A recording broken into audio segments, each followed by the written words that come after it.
Wait, who was telling me about the theory that Snoke is Mace Windu? Oh, you and I were talking Snoke about is not Mace Windu.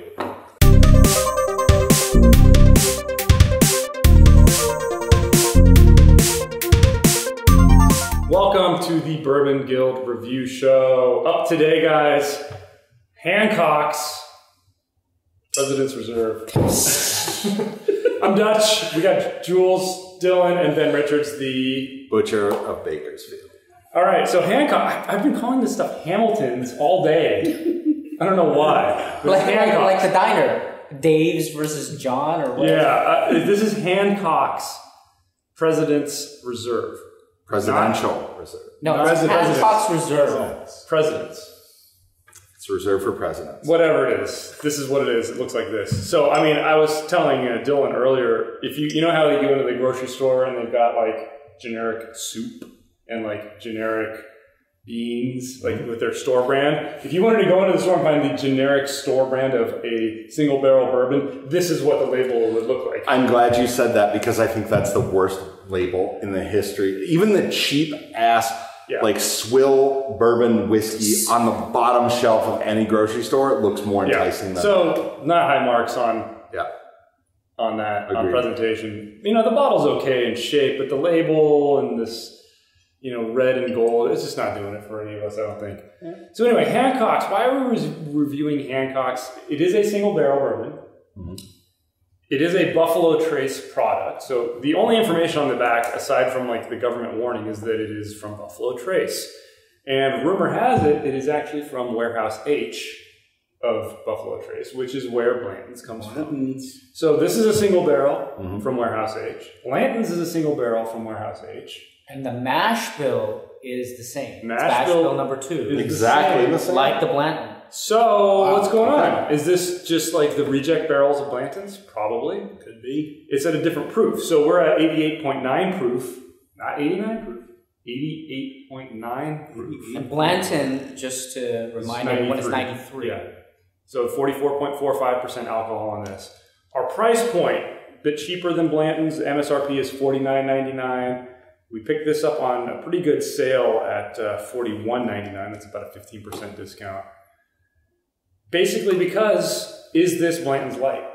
Is this just Blanton's Rejects that are still pretty good, but just didn't quite make the cut? Or better. We'll find out today. We'll find out today. So on this episode. All right, so I'm going to crack this open. Dylan, you got anything else for us on this, or do we cover it all? Yeah, so first of all, this is not named after John Hancock. It's not. Let's not talk about that. It's but he actually wasn't named after Will Smith Hancock. It's yes. Oh, that took me. Named after Hancock Lee, co-founder of Leesburg, Kentucky. Okay. So it has nothing to do with a man who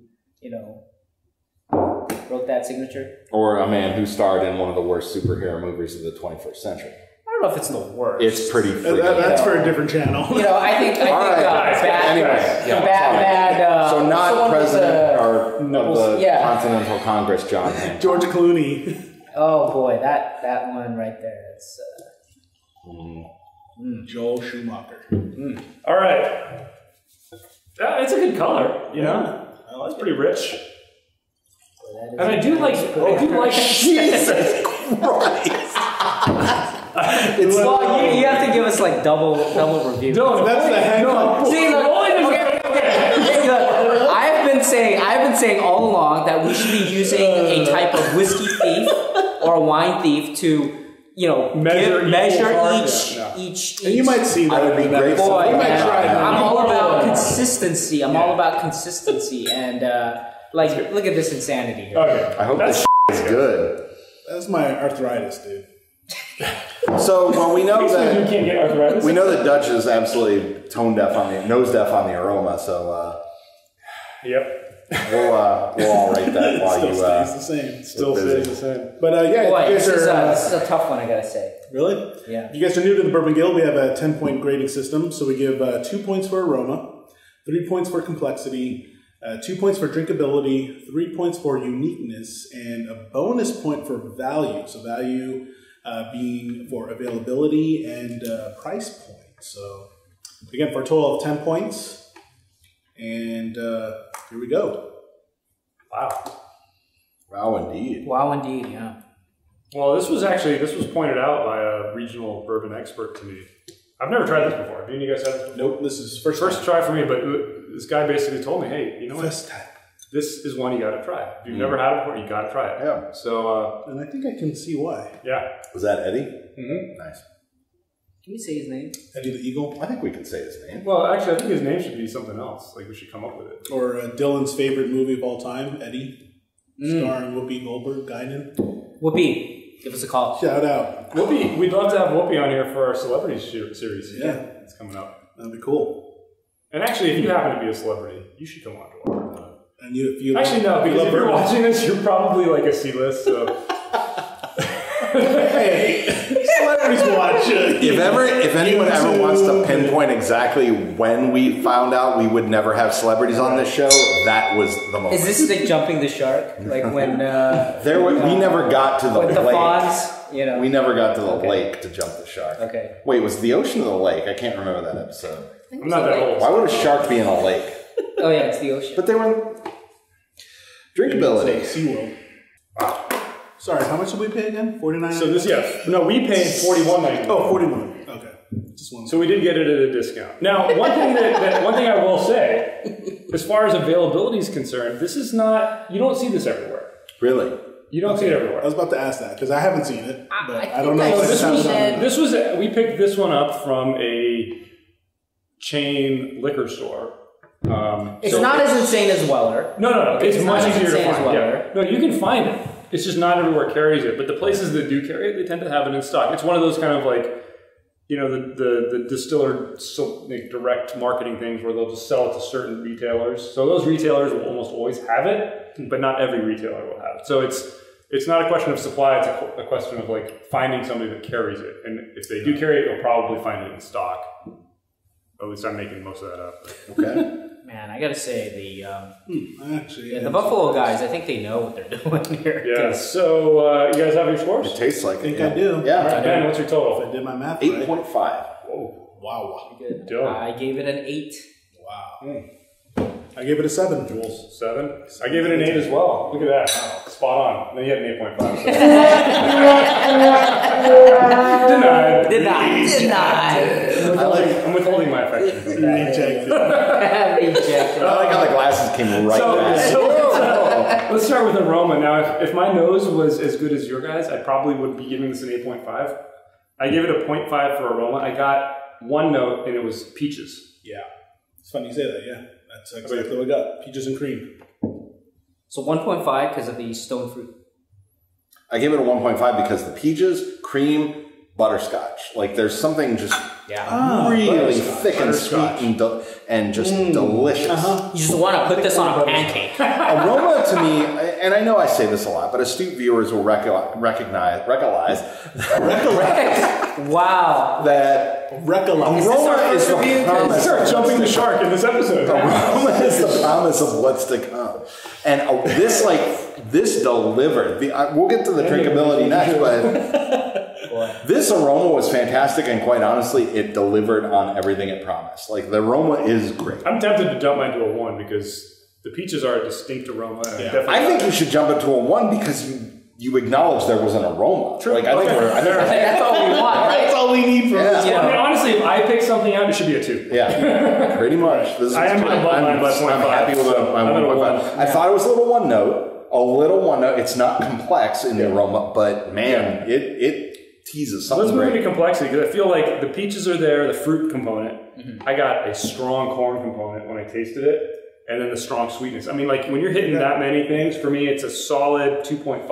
I could argue it up to a 3, but it would have to work on its own for that. So I give it a 2.5. Wow. I gave it a 2, mostly because I couldn't get anything more than that. So. That's kind of where I went. I gave it a 2. Let's not skip over Dylan here. 2. It's all 2 right here. I gave it a 2. I thought I got a corn, a vanilla, a caramel, a rich complexity, but like that's it. Like nothing deeper beyond that. But man, what's there is. It's interesting that you say corn because this is mash bill number 2, and it's a slightly higher rye. They argue, but yeah, I mean, I think higher rye. I have something to add to that also. Same mash bill, same warehouse as Blanton's. This has, when I'm talking about the complexity and next to the drinkability, this has, for me, what I felt Blanton's, the last bottle we had, was missing. There's nothing muted, there's no dryness. The bourbon essence that I was looking for in the Blanton's that I felt was missing, this is in it. Well, so do you think the extra $20 was for the bottle? In the presentation? Well, interesting you should say that because we will be doing a head-to-head blind I think that's taste. definitely called. So when I'm wrong later and I mix them up, let's see, because quite honestly, if I were to say right now head-to-head, I'd have a hard time. Me too. Right now, I'm liking this better than the one we tried before, but like I don't know. Figured it out. Yeah, It would be hard to know. So complexity, we had a 2, 2.5. Let's move to drinkability. For me, it was a straight up 2. This is totally drinkable. This is the kind of thing that I go for personally in a drinkable Straight up 2. Straight up 2. Lots of flavor, easy to drink. You know, it's first pour, first sip, right out of the gate. Yeah. What did you Beautiful. Yeah, actually, just 1.5. So the only reason I docked it is because I felt like something was missing. So that I guess it's just an opposite. Really? And I don't know what. Okay. And that's the thing. And I'm wondering if it's This is great for video. because I got it for the Blanton's, you know. So it's like, Wait, so you gave Blanton's a 2? yeah, if I remember, I think I gave it a 2. So that's why. So All right. Well, let's hit uniqueness. So for me, it was a 2 out of 3. It hits so many of those. I mean, I kind of tied this in with the complexity. Like it hit so many of those notes. Yeah. It just barely made it to a 2. Like I almost was going to do a 1.5. There's no way that this presentation would jump it to a 2. But to me, I can argue this as being a 2. I mean, it is because it hits 3 distinct flavor profiles, like the graininess, the sweetness, and the fruit. I mean, like it really kind of. Not every bourbon does that. Yeah, no, I'm exactly the same as you. 2 out of 3. In fact, I didn't even consider anything regarding the bottle for the uniqueness. It was purely just from the drink itself. Yeah, nothing added by presentation. Nothing at all. Yeah. So that's why I gave it a 1.5. there you felt go. like Middle of the road. Yeah. Exactly the same. It's a good drink. It's a good drink. There's nothing else more than that. If it is the Blanton reject, I don't know, but if it is, I think heck, it's it's slightly lower proof and it's really, really drinkable, and it is. It's straight down the line from 1.5. So I gave it a 2 because 2 out of 3 with the uniqueness. Right, because, Same as us. Yeah. Yeah. I think that there's nothing new. I think there's nothing new that we're tasting here. But what is here is how it's kind of melding together in my mouth when I taste it is unique. It's fantastic.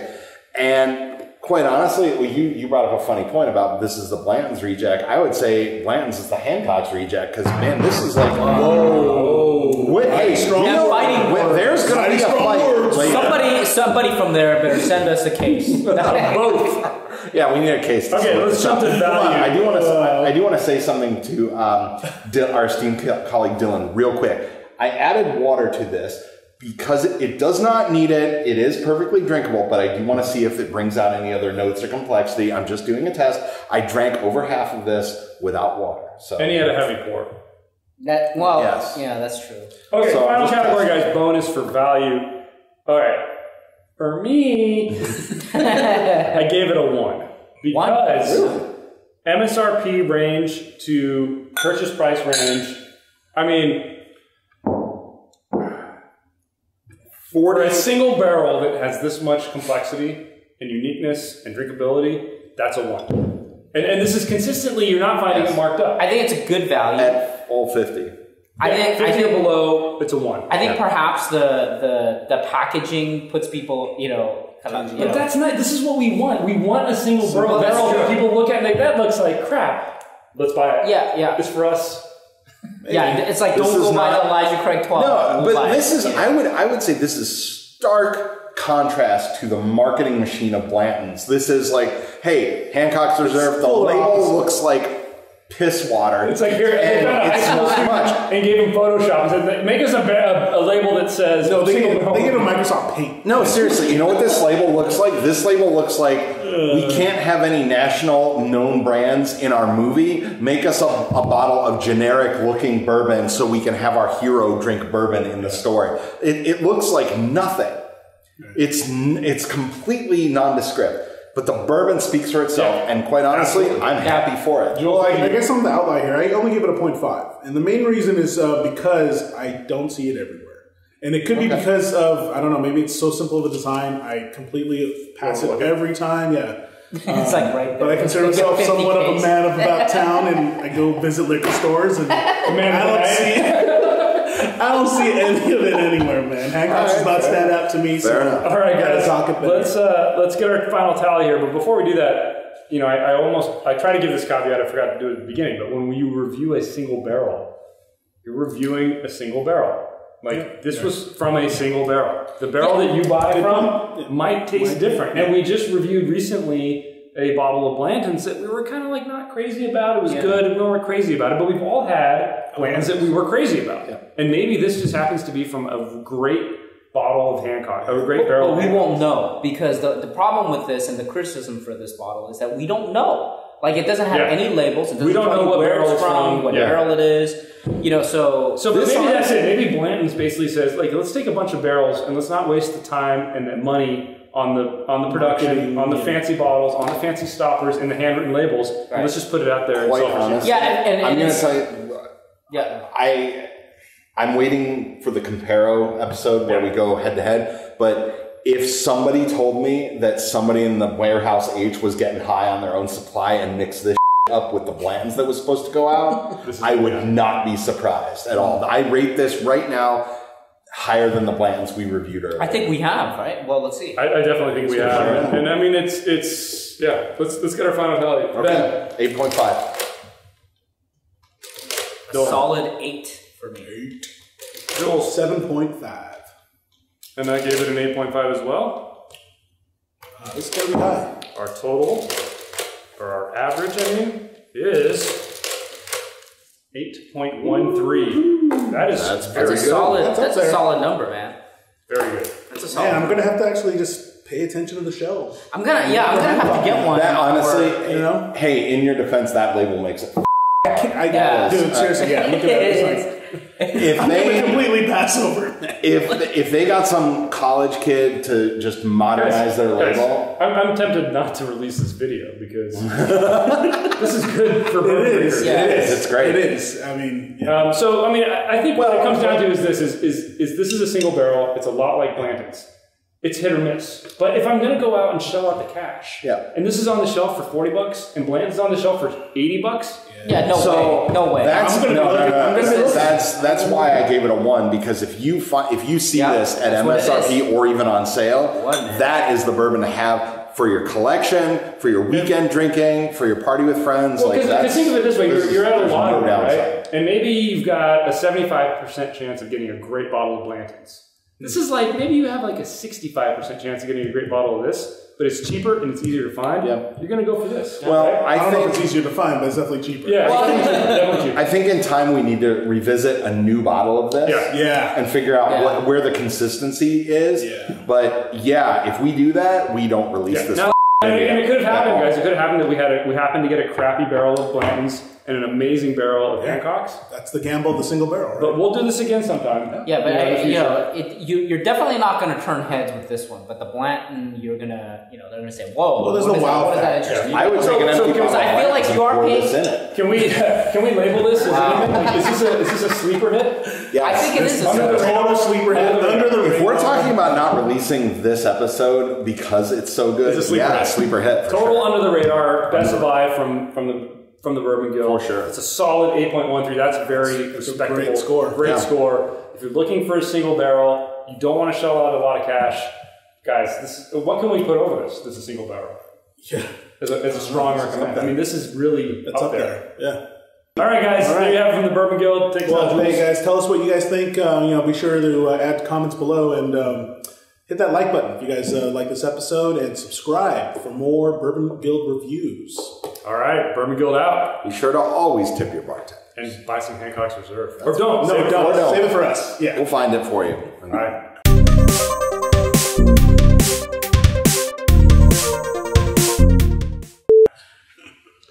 Wow. Good. Wow. Yeah. Way better. What the f*** happened to that? Seriously. Way better than I expected. Who the freaking thought? Wow.